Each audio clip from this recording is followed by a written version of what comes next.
So my name is Zoe Clark. I'm Senior Self-Management Programme Officer at NASS, and today I'm joined by a familiar face if you joined our session last month on Tai Chi.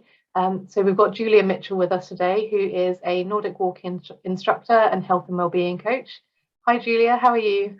Yes, I'm really well, thank you. And as you say, absolutely glorious day today. So would be lovely to, well, I will be outside as soon as we finish this. Me too, definitely. Got to make the most of it while it's here. Definitely. The dog is poised, waiting for departure. Might hear him scratching at the door. Yeah. Well, thank you to everyone for joining us today. So if you've seen the posts that we put out advertising the session, you'll know that we're chatting about Nordic walking and introducing the topic to everyone. It'll also be helpful for anyone who's tried Nordic walking before, because Julia will also be going through a warm-up routine as well. So even if you've tried it before and you're familiar, it's well worth tuning in. If you can't join the whole session, then you can come back and watch the video back on our Facebook page at any time. We'll also upload it to our YouTube page and our webpage, My AS, My Life. So for anyone who didn't join your Tai Chi session last month, do you want to tell us a little bit about yourself, Julia? Sure, thank you. Yes, well, thank you for asking me to do the session too. So I was diagnosed with AS about 20 years ago, and like many people, it was through a flare-up of iritis that finally led to the diagnosis. And so I've had a couple of career changes to accommodate the AS, but now I'm absolutely passionate about health and well-being. I honestly feel better than I have ever felt. So through a combination of small changes to my food and my movement, then I feel amazing. I had a full knee replacement 4 years ago now, but again, I feel better than I have ever felt. So alongside the Tai Chi, then I teach Nordic walking, both on an individual basis and also within corporate organisations. So if someone's looking for a bit of a team building session or a way to get people to reconnect, then it works really well for that.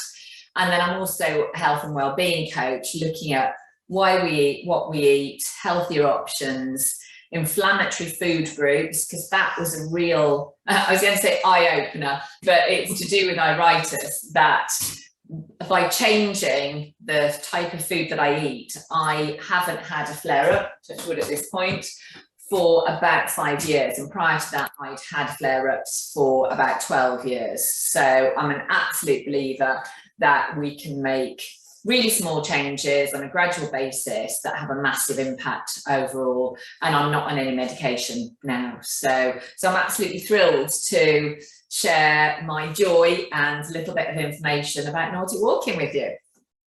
Thank you so much, and it's really lovely hearing your experiences and how positive these changes have sort of had an impact on your condition as well. So thank you so much, and thank you for your time today as well. So hi to everyone who's joining. I can see we've got quite a few people joining us. That's great. And we'll have some time at the end to answer some questions as well. So for everyone watching, if you have any questions for Julia about Nordic walking, then do pop them in the comments as she's chatting, and we'll come back to them for the Q&A at the end as well. And I've put a link to your website in the comments as well. So for anyone who'd like to learn a little bit more about you and about what you do, then everyone can head over to the website after the session as well. So I think that is everything. Are you ready for me to hand over to you and come back for the questions? Yeah, that's absolutely fine. Thank you. Wonderful. Thank you. Okay, brilliant. Thank you. I shall, I'll take this off because actually it's quite warm in here.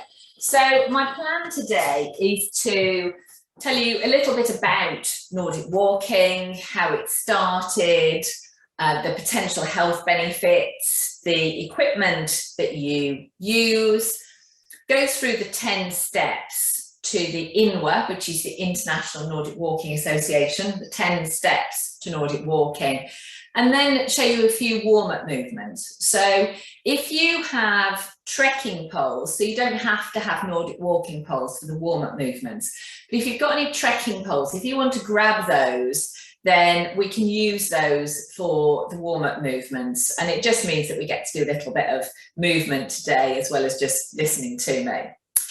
So Nordic Walking was started by Finnish cross-country skiers that were looking for a way to train in the summer.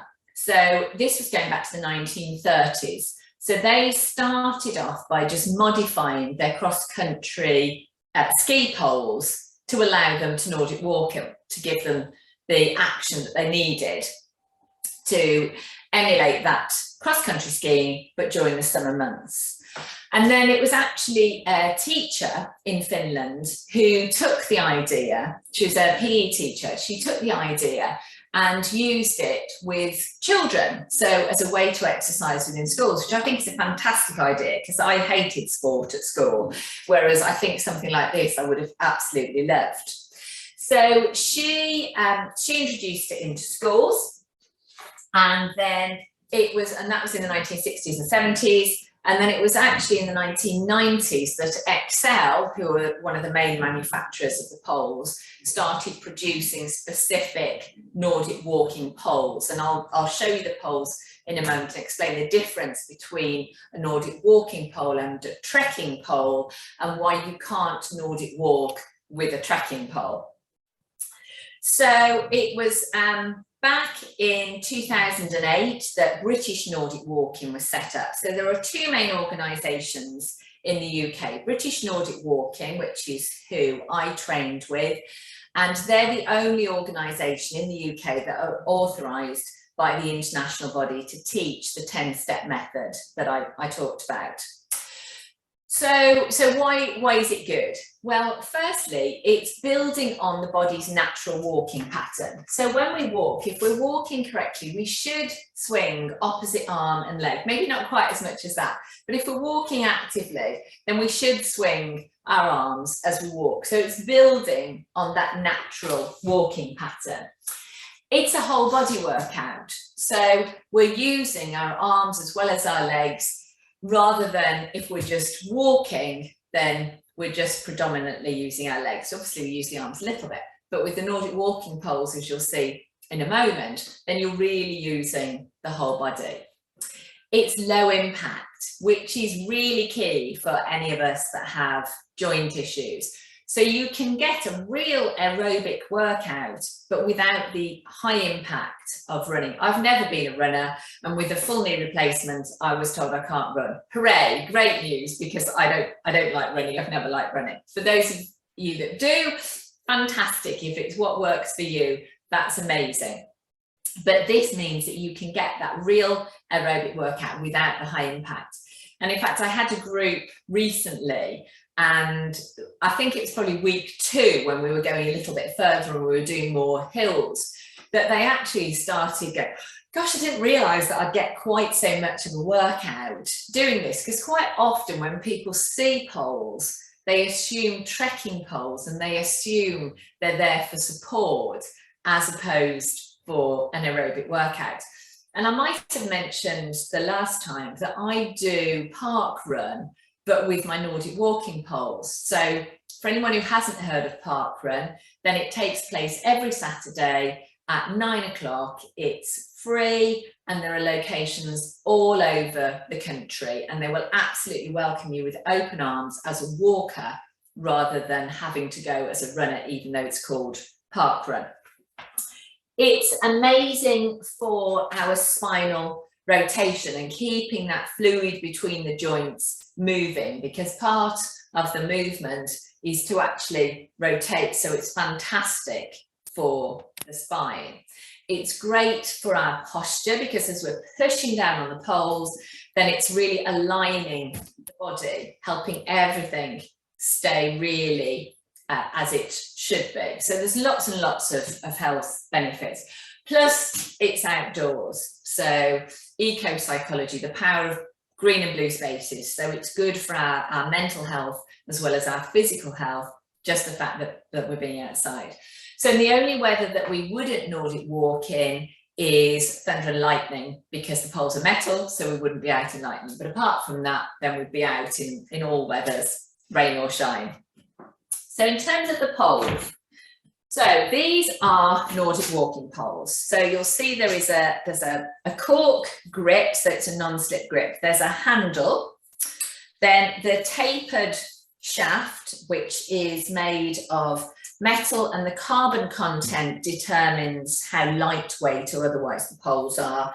And then you've got this asphalt paw, which you would have down for walking on tarmac or concrete surfaces, or if you're on grass and soft surfaces, a little bit, sorry, very dirty, then you can see that there is a very sharp tungsten tip, and the XL poles have this flip action foot, so you don't have to mess around taking the tips on and off.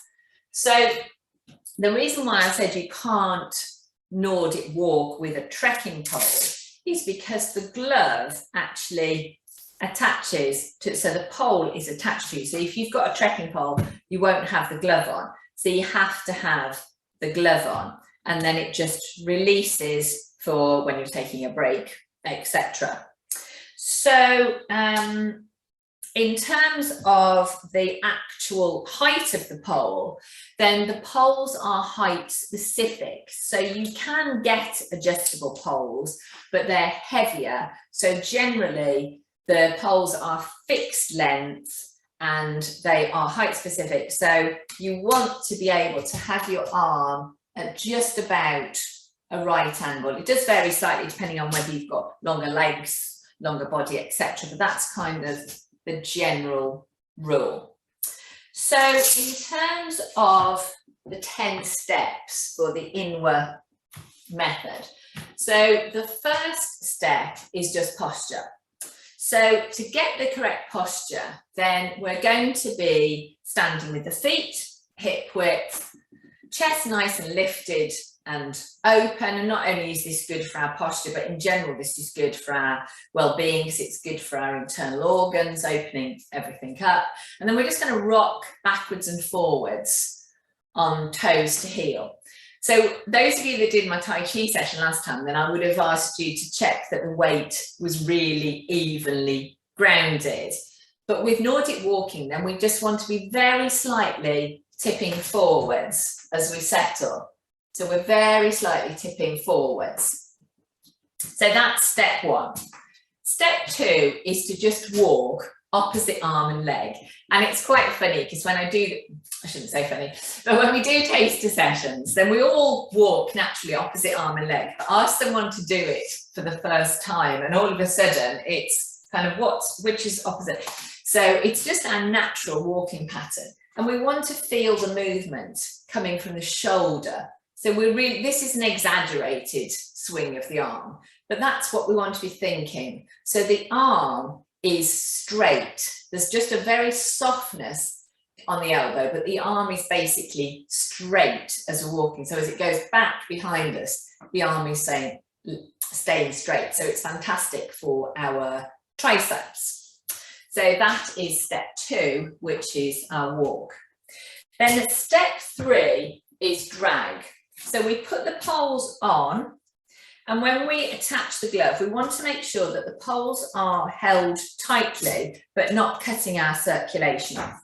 And then the next step is when we walk, we just drag the pole. So we let go of the pole completely. So we're attached to it, we let go of the pole completely, and then we just walk, but dragging the pole along. So we're just walking, but dragging the pole. And that's just to get used to the weight of having the poles attached to us.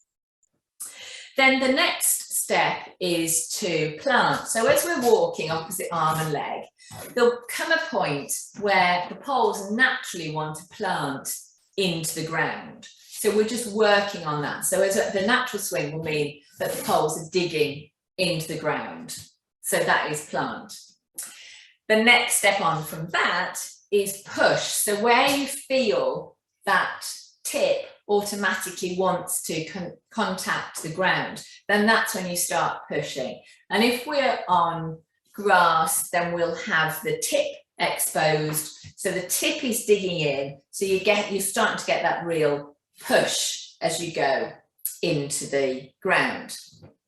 The next step, you just see I'm automatically letting go. So the next step is to release actively. So we're letting go of the pole and we're extending fully. So if I go back a little bit further, you can see here, so we've got that straight line going from the shoulder to the tip, and that's where it's pushing down into the ground. So you can see there, you can see why you're getting that whole body extension.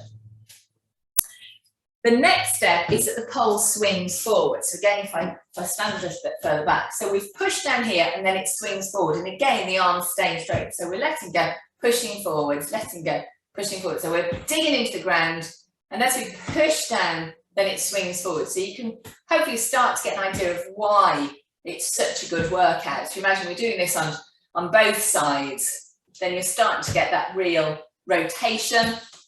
I'm leaping ahead there actually. But so we're swinging forwards. Then step 9, we're leaning forward. So I mentioned at the beginning that the weight is slightly more towards the front of the foot on the toes, and we want to emphasize that now. So as we're swinging forwards, then we also want to lean forwards, but it's not a bend. It's again the whole body leaning forwards. And one of the warm-up movements that we do, that we practice to get that feeling, is to just push the poles down and to just allow yourself to step forward. So you can see that that is the sort of action that we're trying to get. And then the final step is to rotate. So as we're doing the opposite arm and leg, then we're also rotating. So we're pushing down and then we're getting that rotation. That's where not only the sort of real benefit for the spine is, but that's where we start to get the real power as well, because we're pushing down and we're starting to get that real power into the movement. So you'll find that your natural stride is lengthened and also the speed is increased just because you've got the poles to help to propel you forward. So it is hard work and it can be modified. I've done an extra course for Nordic Walking for Parkinson's and other related conditions. So the technique can be modified, but that's the kind of ideal 10-step process. And you will feel that it's a real aerobic workout, but you can take it back to whatever level you need to, but you will definitely find that your stride automatically lengthens, and we roll through the foot. So again, if I just come back here, so we roll from the foot. So we're always walking from the heel, rolling through to the toe. So the body is being propelled forwards. In terms of footwear, then walking shoes as opposed to walking boots, because you want to have that flexibility in the foot. You want to be able to roll the foot forwards. So heavy walking boots aren't ideal for Nordic walking at all. Apart from that, just general walking gear. And I usually recommend layers because we do get hot once we get going. So if it's a really cold day when we set out, then I will always say, try and bring layers. Just have a rucksack with you so it's easy to carry and you can take layers off, but you will get warm once you get going. So now I think that was all I was going to tell you before we actually do a few movements. So the reason why we do the warm-up and the cool-down movements are because it's such an aerobic workout. So you wouldn't dream of going to an aerobics class, a step aerobics class or Zumba or whatever, and going straight into a high-impact session without doing some warm-ups. So it's just as important for the Nordic walking as it is for any other type of movement. So let me just grab a quick drink. So if you've got poles handy, as I say, you don't need them to be Nordic walking poles. For this, any kind of poles will do, but it just means we can do a few warm-ups together. And I'll just put the foot back down onto this pole. So you just press onto that tip and then it just locks back in place. So we always make sure that when we're doing the warm-up movements, then the tips are down from a health and safety point of view. So I'll just pop the other glove on. So we're going to release from the poles and basically just use them for support. So poles in front, first of all, and we're just going to opposite arm and leg. And remember, these are warm-up movements. So just only do what's comfortable for you. If anything hurts, then obviously don't do it. But they're quite quick movements because we do want to warm up.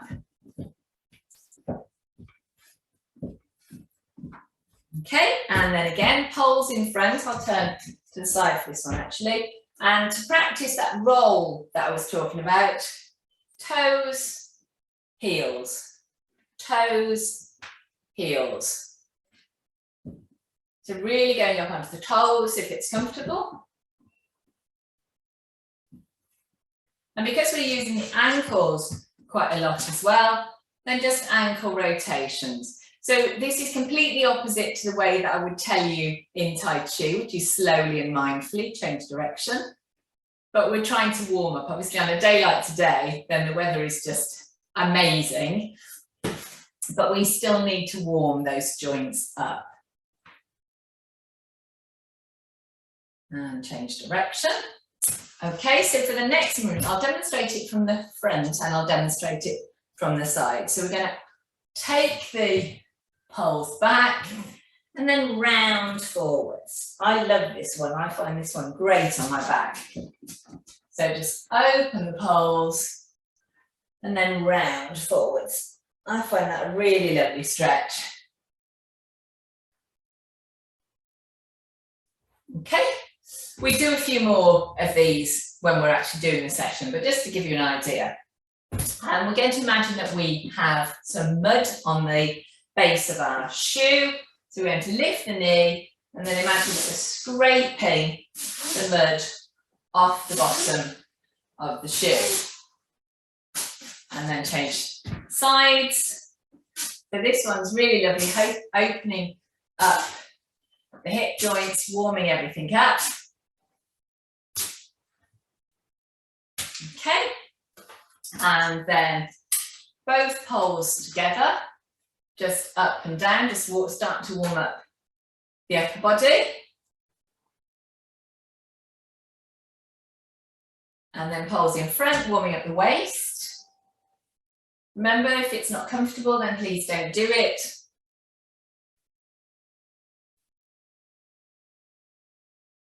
Back into the centre. And then we're going to imagine that we're going canoeing. So figure of 8 with the poles. And then change direction. And then we want to warm up the triceps, because I mentioned that we use the triceps a lot. So take both poles behind you, then hold on to the poles, and then we're just going up and down. And then swap the hands over. Again, up and down.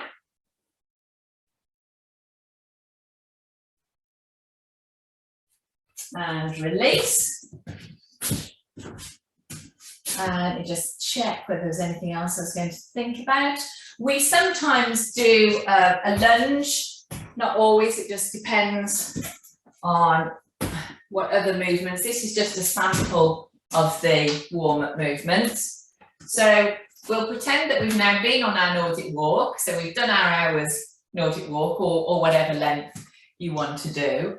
And we're now going to do our cool down movements. So again, we'll just do a small sample of the cool down movements. So we might do a backward lunge and change sides. And these, because these are cool downs, then we just do them once each side and just hold the movement. Poles in front. Again, just holding it. And then poles up above to each side.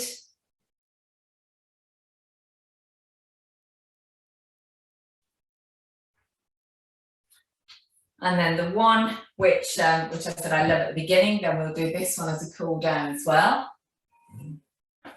And again, rounding.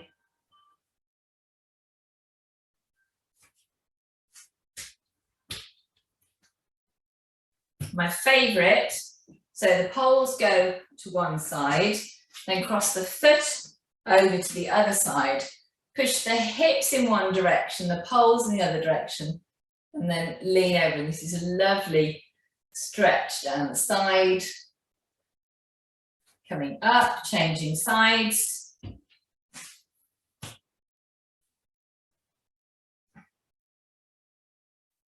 Really lovely stretch. And then just cooling down those feet again. And then finally with the back scratch, and again, poles behind, pulling down but holding it this time. So we're stretching that tricep, changing sides.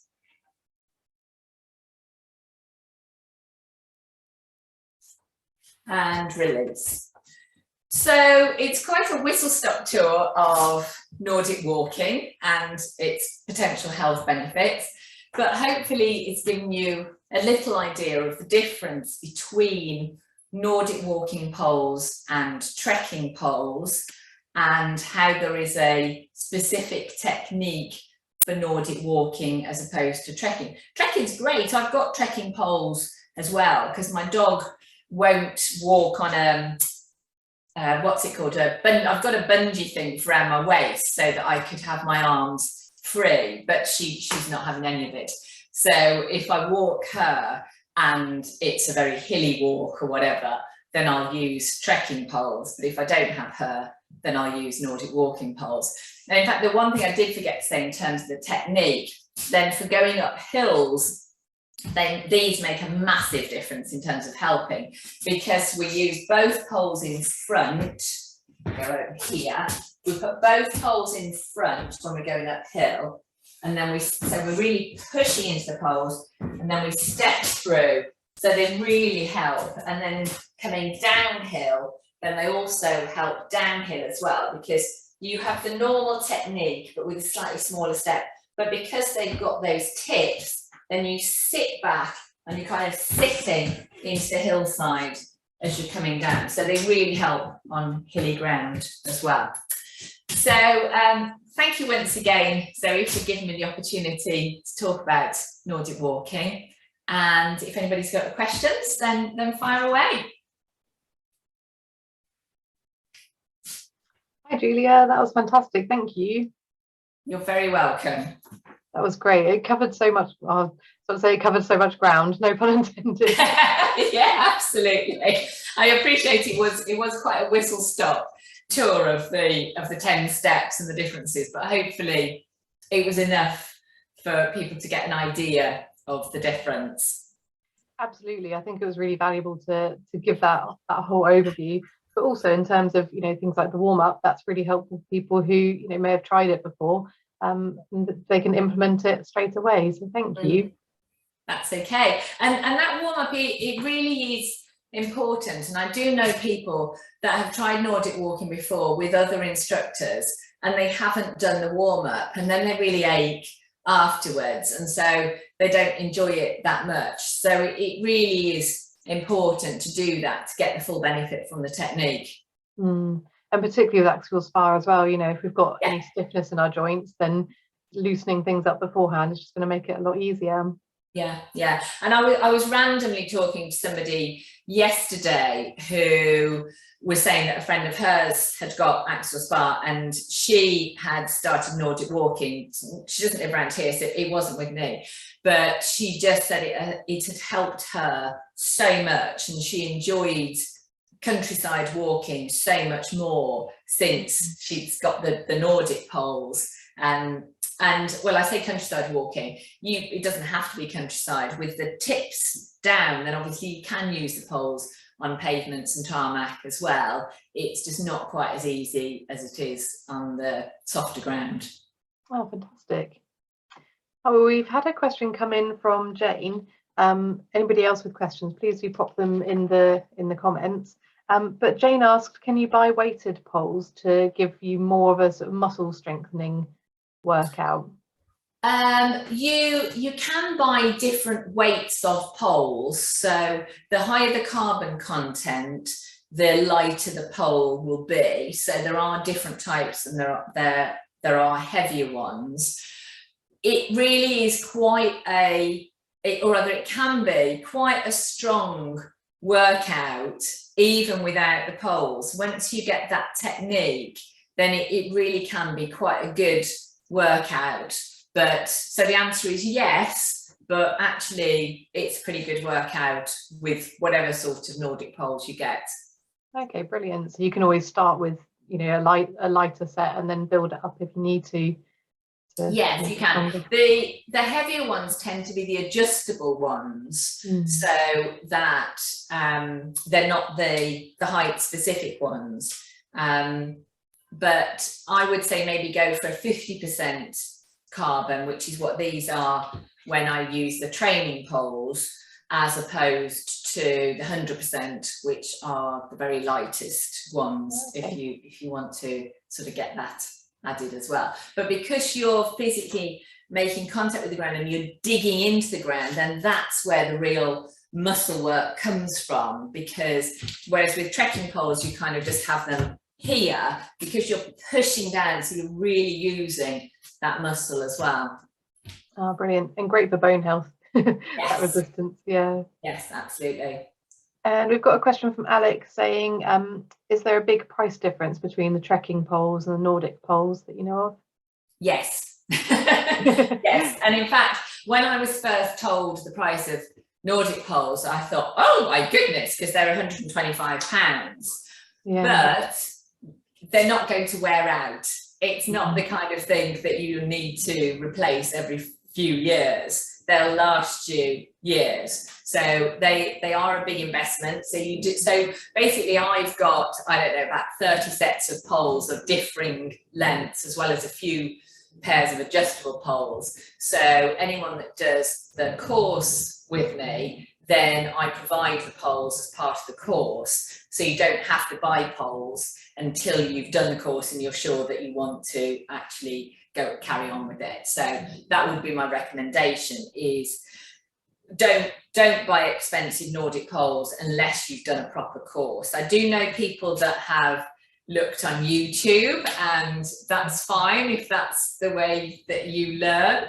I would always recommend going to a British Nordic Walking instructor to make sure that you get the proper technique and the correction, because we're different all over the country. We're all independent, even though we're all part of British Nordic Walking.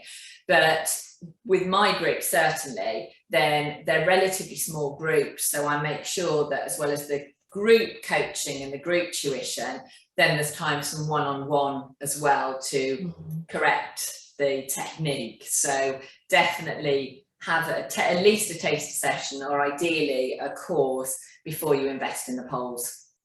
Yeah, that does sound really valuable to make sure that it's right for you before making that investment. Yeah. That's wonderful. We haven't got any more questions yet, so I'll give everyone a couple of minutes just in case they've got any burning questions, if they've joined us late or anything. But yeah, it's absolutely covered so much already.